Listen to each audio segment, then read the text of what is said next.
Hello everyone, नमस्कार मेरे प्यारे दोस्तों। इस वीडियो में हम लोग बात करने वाले हैं फेस वैल्यू के बारे में। अपना बेसिक्स ऑफ स्टॉक मार्केट का दूसरा लेक्चर है ये, और फेस वैल्यू के बारे में हम लोग बात करेंगे। तो आइए समझते हैं कि फेस वैल्यू क्या होता है। तो मेरे भाई, अगर हम किसी भी कंपनी का जो शेयर होता है, शेयर जब हम खरीदते हैं, ठीक है, तो क्या होता है ना, या हम अगर शेयर खरीदने की ना बात करें, अगर आप कोई बिजनेस न्यूज़ चैनल सुने होंगे, ठीक है, तो आपको ये सुनने को मिला होगा डिविडेंड के बारे में। डिविडेंड के बारे में हमने पहला लेक्चर में भी चर्चा किया। उसमें आपने क्या सुना कि जो डिविडेंड होता है वो किसी भी शेयर के फेस वैल्यू पे मिलता है। क्या चीज़ पे मिलता है? फेस वैल्यू पे, ठीक है। तो उसी टर्म को हम लोग समझते हैं। तो मेरे भाई, फेस वैल्यू एक्चुअल में क्या होता है कि मान करके चलो कि कोई कंपनी है, ठीक है, मान लीजिए कि कोई भी कंपनी है XYZ, या हम अपने नाम की कंपनी एक बना लेते हैं, कुणाल प्राइवेट लिमिटेड, ठीक है। तो ये जो कंपनी है, इसी के माध्यम से हम समझेंगे कि फेस वैल्यू क्या होता है। तो आइए एक कंपनी बनाते सबसे पहले। तो मेरे भाई, कंपनी का नाम हमने क्या रखा है? कुणाल प्राइवेट लिमिटेड, ठीक है। अब कुछ भी समझने के लिए रख सकते हो, XYZ जो भी है, ठीक है। अब मान करके चलिए कि इस कंपनी में 5 या 10 लोग इनिशियली पैसा लगाते, ठीक है। क्या हमने बोला कि कुणाल प्राइवेट लिमिटेड को शुरू करने के लिए कुछ पैसे की ज़रूरत है। तो उस पैसे के ज़रूरत को पूरा करने के लिए हमने 5 या 10 लोगों को बुलाया और बोला कि भाई आप हमारे कंपनी में पैसा लगाओ, ठीक है।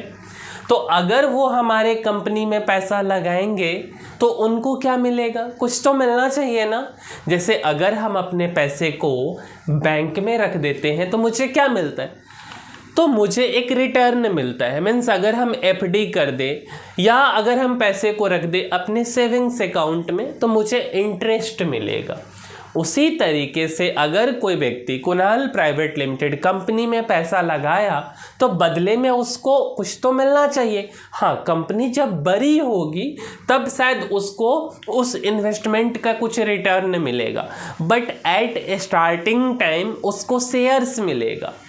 अब यार, कोई आदमी हो सकता है कि 1 रुपया लगाएगा, कोई आदमी हो सकता है कि 50,000 लगाए, कोई आदमी 1 लाख लगाए।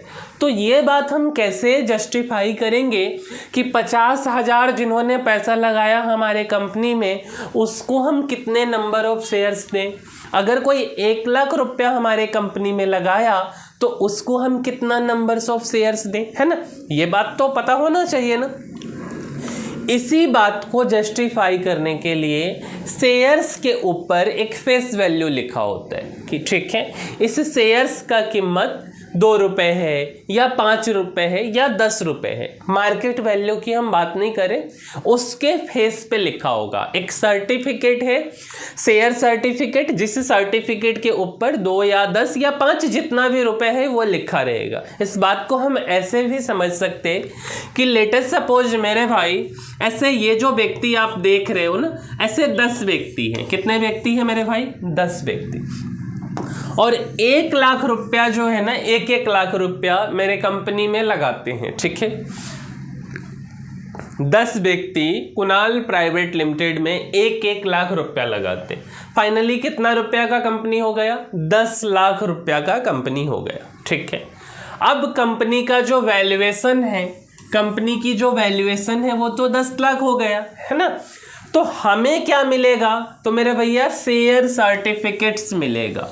अब बात आता है कि कितना शेयर सर्टिफिकेट मिलेगा। मान लो कि 1 शेयर के सर्टिफिकेट पे फेस वैल्यू 2 रुपया लिखा हुआ है, ठीक है। तो अगर हमने 1 लाख रुपया कंपनी में लगाया है तो मुझे 50,000 शेयर्स मिलेंगे या शेयर से सर्टिफिकेट मिलेंगे, जिसके फेस वैल्यू कितना होगा? हर एक शेयर का 2 रुपया होगा। तो मेरे भाई, हमने माना कि कुणाल प्राइवेट लिमिटेड कंपनी का फेस वैल्यू 2 रुपया है, ठीक है। तो मुझे या जो 10 लोगों ने पैसा लगाया उनको क्या मिलेगा, हर एक व्यक्ति को 50,000 शेयर्स मिलेंगे, 50,000 शेयर्स मिलेंगे और हर एक शेयर्स का फेस वैल्यू 2 रुपया होगा। कौन डिसाइड करते हैं फेस वैल्यू?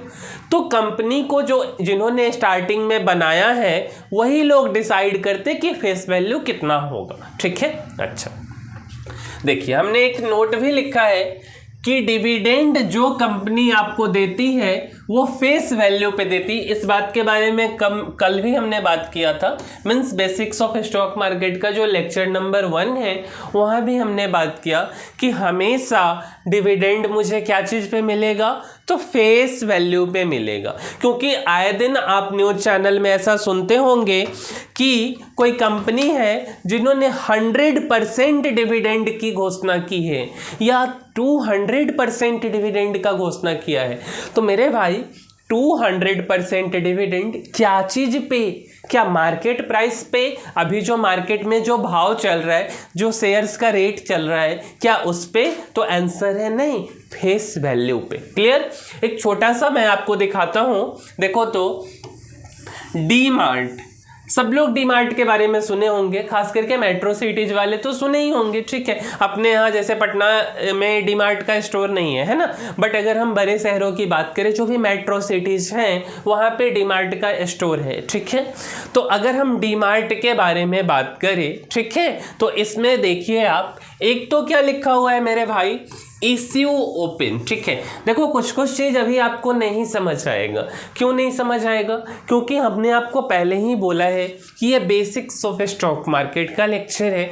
जैसे जैसे हम आगे बढ़ेंगे सारे चीज़ों हम आपको क्लियर करते चलेंगे। ठीक है, तो कुछ बात को अभी बचा करके रखना है, जितना मैं बोल रहा हूँ उतना आपको सुनना है। ठीक है, तो डीमार्ट का जब IPO आया, ठीक है, तो इश्यू ओपन 8 मार्च 2017 को इसका जो IPO है वो ओपन हुआ। ठीक है, इनिशियल पब्लिक ऑफरिंग क्या होता है ये?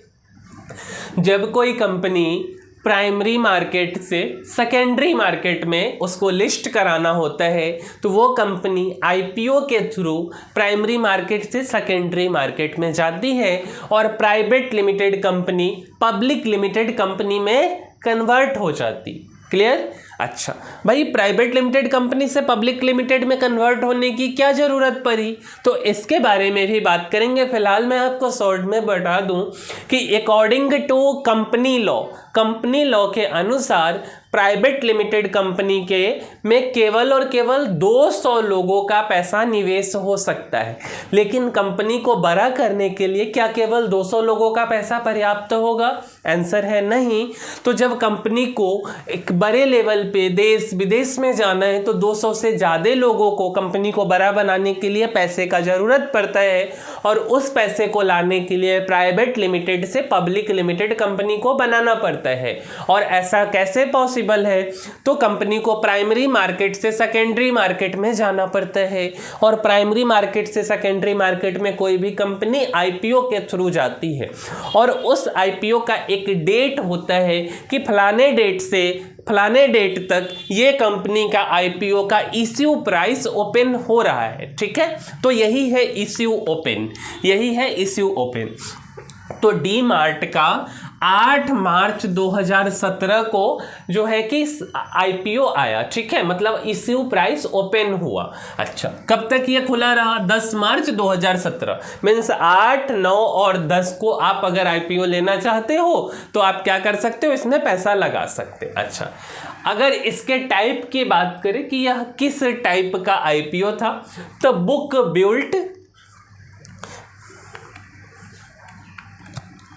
बुक बिल्ट इश्यू IPO सबके बारे में समझाएंगे। और साइज कितना बड़ा था, तो मेरे भाई इकाई, दहाई, सैकड़ा, हजार, 10,000, lakh, 10 lakh, crore, 6,25,41,806 equity share of RS10 aggregating up to 1870 crore, means कि 6,25,41,806 इक्विटी शेयर और RS10 लिखा हुआ है। इस 10 का क्या मतलब हुआ?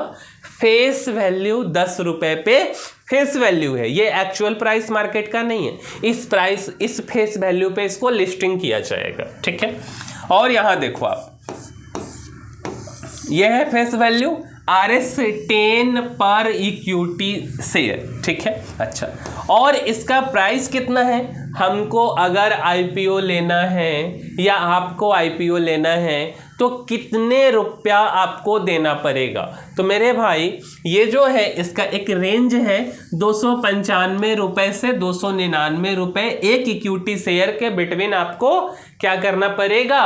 तो पे करना पड़ेगा। 14,000 समथिंग, मीन्स कि 14,000 से ऊपर और 15,000 से नीचे का एक लॉट होता है, जिसमें उतना पैसा आपको इनिशियली एक लॉट लेने के लिए पुट करना पड़ता है, डालना पड़ता है, ठीक है। तो फेस वैल्यू 10 रुपया है, बट 295 से 299 रुपया पे ये कंपनी का IPO लिस्टिंग होगा, ठीक है। अच्छा, क्या क्लियर है ये बात? अच्छा, एक लॉट कितने का है? तो 50 शेयर का है। 50 से कम क्या हम ले सकते हैं? नहीं। और कहाँ पे लिस्टिंग होगा? तो बॉम्बे स्टॉक एक्सचेंज और NSE नेशनल स्टॉक एक्सचेंज। अच्छा, बॉम्बे स्टॉक एक्सचेंज कहाँ है? तो भाई नाम ही है BSE बॉम्बे, तो बॉम्बे में होगा। NSE नेशनल स्टॉक एक्सचेंज कहाँ है? तो मेरे भाई हम लोगों को ऐसा लगता है कि नेशनल स्टॉक एक्सचेंज कहाँ है? दिल्ली में, बट ऐसा नहीं है। कहाँ है नेशनल स्टॉक एक्सचेंज? तो ये भी आपका बॉम्बे में ही है, मुंबई में ही है। क्या क्लियर हुआ ये चीज़? फेस वैल्यू का कहानी अब समझो। हाल फिलहाल का एक आपको बताते हैं, 2-4 दिन पहले की बात है, ठीक है। Canara bank, Board of Directors of the Canara Bank recommended a dividend of 200% on the equity shares of the bank, considering the dividend declared and the face value of the shares. Canara Bank announced a dividend of ₹4 per equity share having a face value of ₹2 each. अब इस बात को समझो मेरे भाई, इस line से आपको क्या मिला कि जो कैनरा बैंक है, ध्यान दीजिए मेरे भाई, कैनरा बैंक की हम बात कर रहे हैं, ठीक है। तो जो कैनरा बैंक है इसके शेयर्स का फेस वैल्यू कितना है? मेरे भाई कैनरा बैंक के शेयर्स का फेस वैल्यू कितना है? ठीक है, कैनरा बैंक के शेयर्स का फेस वैल्यू, तो इसका जो फेस वैल्यू कितना लिखा गया? 2 रुपया। मतलब कैनरा बैंक के एक शेयर्स का फेस वैल्यू कितना है मेरे भाई? तो 2 रुपया है। कंपनी कितने रुपए का डिविडेंड डिक्लेयर की है? कंपनी कैनरा बैंक मीन्स एक तरह से कंपनी है, तो वो कंपनी 4 रुपया पर शेयर का डिविडेंड। तो कंपनी ने क्या बोला कि 200% डिविडेंड। तो 200% किसका? तो फेस वैल्यू का 200%। क्या ये बात क्लियर है? तो फेस वैल्यू 2 है तो 2 का 200%, मतलब कि 4 रुपया, ठीक है। तो ये हुआ। और एक्चुअल मार्केट प्राइस पे कभी भी डिविडेंड का घोषणा नहीं होता है, क्योंकि ये रहा आपका कैनरा बैंक का शेयर, और अभी इसका जो एक्चुअल मार्केट प्राइस है मई महीने में, और ये आई थिंक कितने तारीख का है? 22 या 23 मई का है, ठीक है। 107 रुपये 24 पैसे, ठीक है। 107 रुपया 24 पैसे, ठीक है। 22 मई एग्जैक्ट मुझे डेट याद नहीं है, बट आफ्टर 20 का ही है ये। 107 रुपये 24 पैसे। तो अगर इस पे 200% का डिविडेंड अनाउंस होता तब तो ये 214-15 रुपये हो जाता। तो 214-15 रुपये आ जाएगा अकाउंट में यार एक शेयर के बदले, तो फिर क्या बात है ना। तो डिविडेंड क्या चीज़ पे होते हैं? फेस वैल्यू पे अनाउंस होता है। क्या ये बात क्लियर है? चलिए आगे बढ़ते हैं। अगला जो टर्म हम लोगों को समझना है मेरे भाई, वो क्या समझना है? प्रोमोटर के बारे में। प्रमोटर कौन होता है? सिंपल भाषा में हम आपको समझाएं तो प्रमोटर वो व्यक्ति होते हैं जिन्होंने कंपनी की स्थापना की है, कंपनी की शुरुआत किए हैं, ठीक है। सिंपल भाषा में बोले तो कंपनी का मालिक होते हैं जिन्होंने शुरुआती समय में कंपनी का स्थापना किया, कंपनी को बनाया। जैसे अगर हम स्कूल या कॉलेज में बात करें तो स्कूल का मालिक कौन होता है? स्कूल का मालिक डायरेक्टर होता है ना। अच्छा, उसी तरीके से कंपनी का मालिक कौन होता है? प्रमोटर होते हैं। क्या किसी कंपनी में एक या एक से ज़्यादा प्रमोटर हो सकते हैं क्या? बिल्कुल हो सकते। प्रमोटर किसी कंपनी का एक भी हो सकता है या ग्रुप ऑफ व्यक्ति भी हो सकते हैं प्रमोटर किसी कंपनी के। तो एक बार इसको भी देख लेते प्रमोटर को, ठीक है। तो सिंपल भाषा में बोले तो प्रमोटर वही है जो सोचता है, ठीक है। ये बस कहने वाली लाइनें हैं, ठीक है। मैंने आपको समझा दिया कि मुझे यह बिजनेस शुरू करना है और फिर कंपनी बनाने के लिए कागजी काम जो पेपर वर्क होता है, पैसे का इंतजाम, जरूरी लोगों को जोड़ना, रजिस्ट्रेशन कराना कंपनी का, बैंक अकाउंट खुलवाना आदि सब काम करता है। वो कौन होता है? प्रमोटर होता है।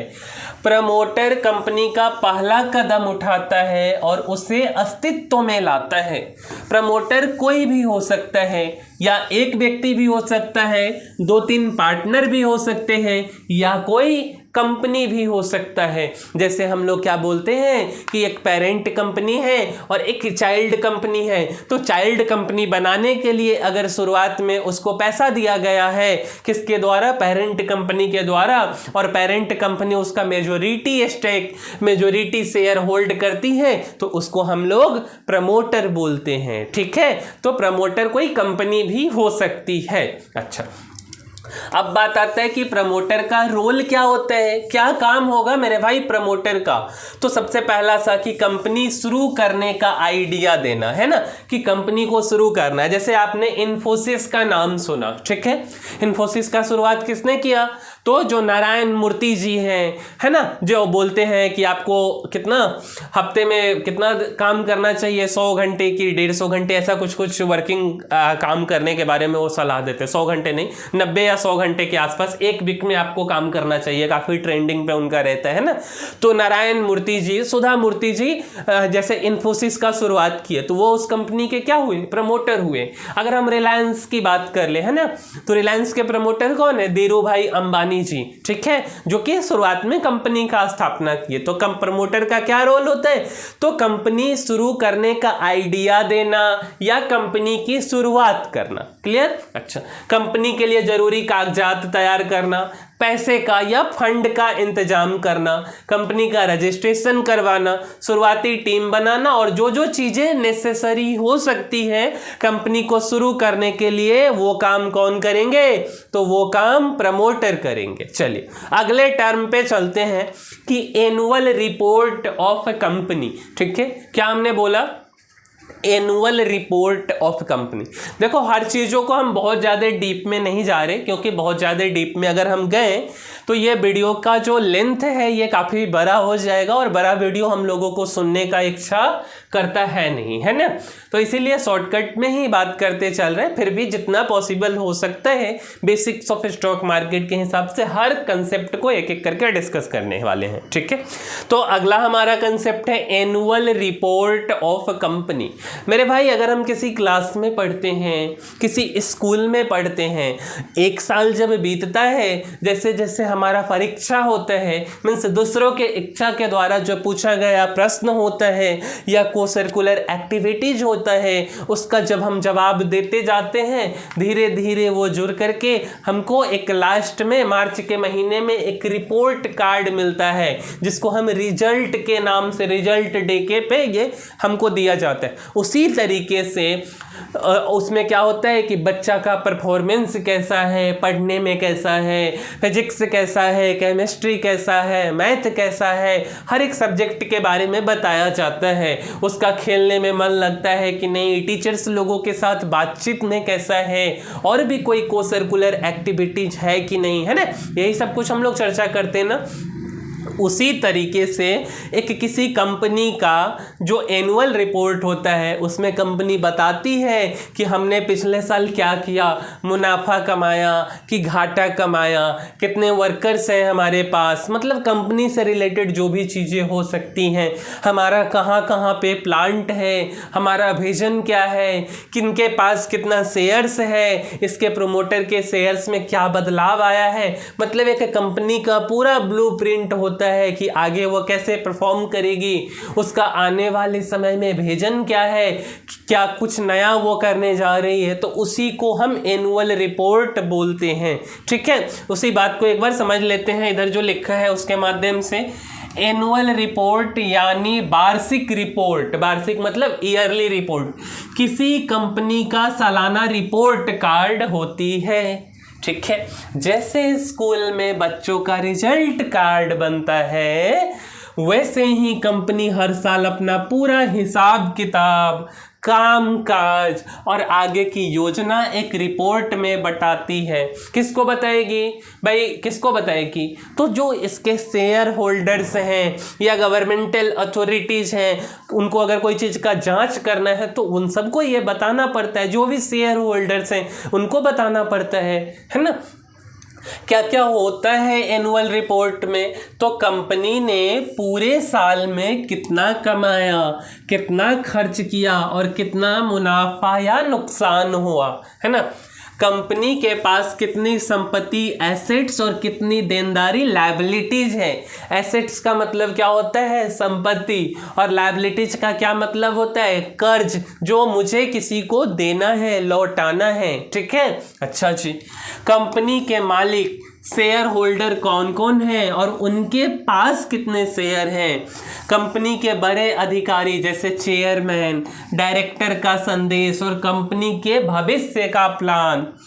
कंपनी ने साल भर में क्या अच्छा किया, क्या मुश्किल आई और आगे क्या करने वाली है। तो ये सारा चीज़ कहाँ पे होगा? कंपनी के एनुअल रिपोर्ट में। एनुअल रिपोर्ट किसके लिए है? तो कंपनी के शेयर धारक या ओनर्स के लिए, नए निवेशक जो कंपनी में पैसा लगाना चाहते हैं, सरकारी संस्थाएं जिन्हें कंपनी की जानकारी चाहिए, कंपनी के कर्मचारी और बाकी लोग, इन सब के लिए एनुअल रिपोर्ट का क्या होता है? ज़रूरत होता है। इन सब के लिए ये यूजफुल होता है। अब यार मान कर के चलिए कि जैसे हम आपको पढ़ा रहे हैं ना, हम आपको सिखा रहे हैं, आपको और डेप्थ में जानना है, और भी चीज़ें आपको सीखना है। क्या होता है, जो बड़े बड़े एक्सपर्ट लोग हैं वो कैसे बात करते हैं, कैसे शेयर बाज़ार को समझते हैं, उनका नज़रिया क्या है किसी कंपनी के प्रति। तो शेयर बाज़ार क्या है? एक बाज़ार है। तो इससे रिलेटेड जो न्यूज़ आता है वो भी तो किसी न किसी स्पेसिफिक चैनल पे आता होगा।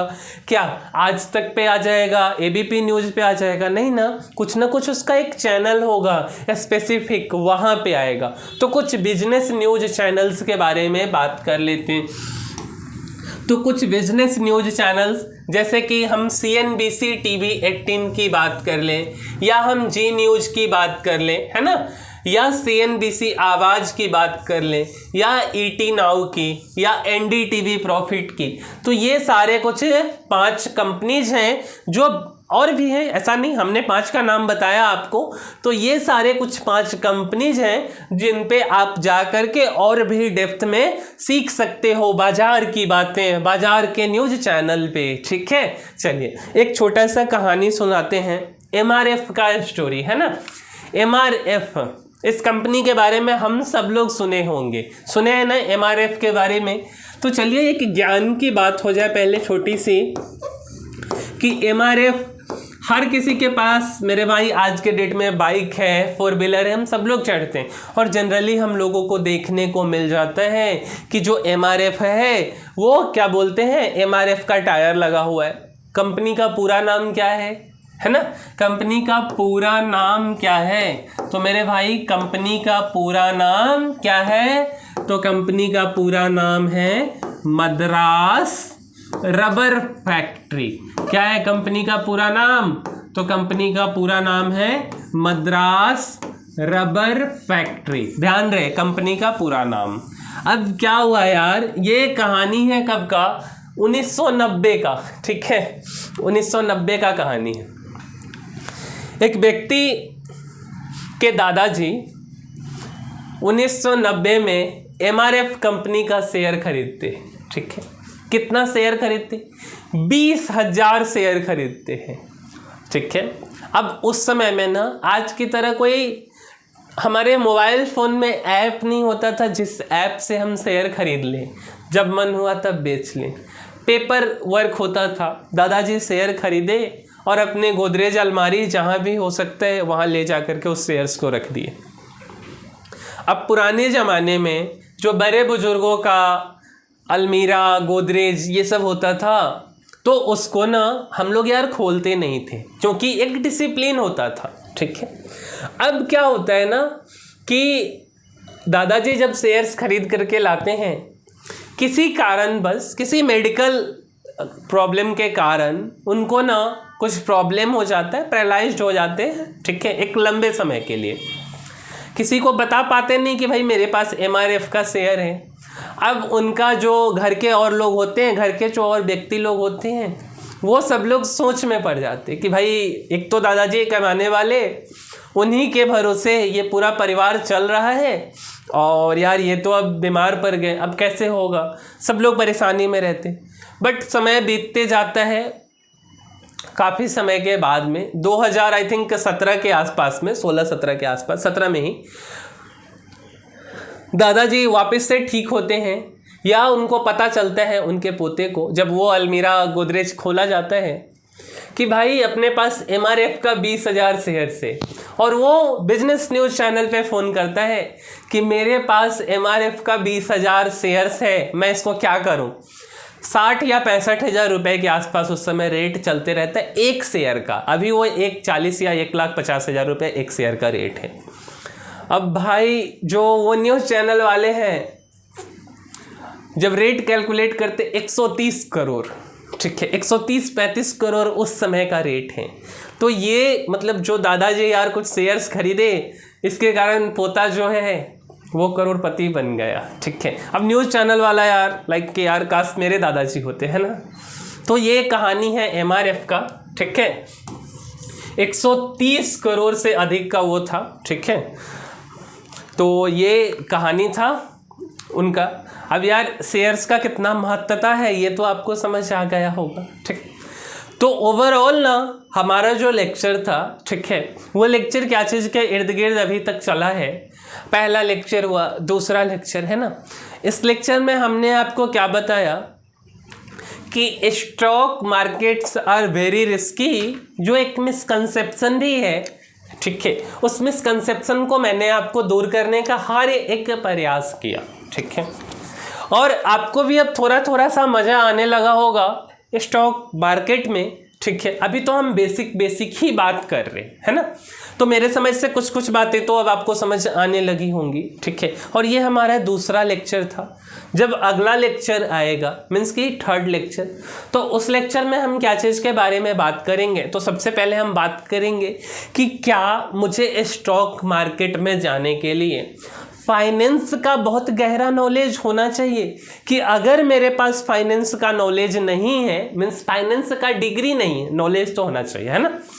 तो क्या मैं सीख करके, क्या मैं पढ़ करके शेयर मार्केट में एंटर कर सकता हूँ। तो इसी के बारे में बात करेंगे। और दूसरा बात कि अगर मेरे भाई वीडियो में थोड़ा सा भी कंटेंट लगता है आपको कि अच्छा है, काम का है, तो यार लाइक, शेयर और सब्सक्राइब करना है आपको, और अपने मित्रों के पास इस वीडियो को शेयर करना है। और इसी के साथ हम इस वीडियो को समाप्त करते हैं। मिलते हैं अगले वीडियो में, तब तक के लिए धन्यवाद।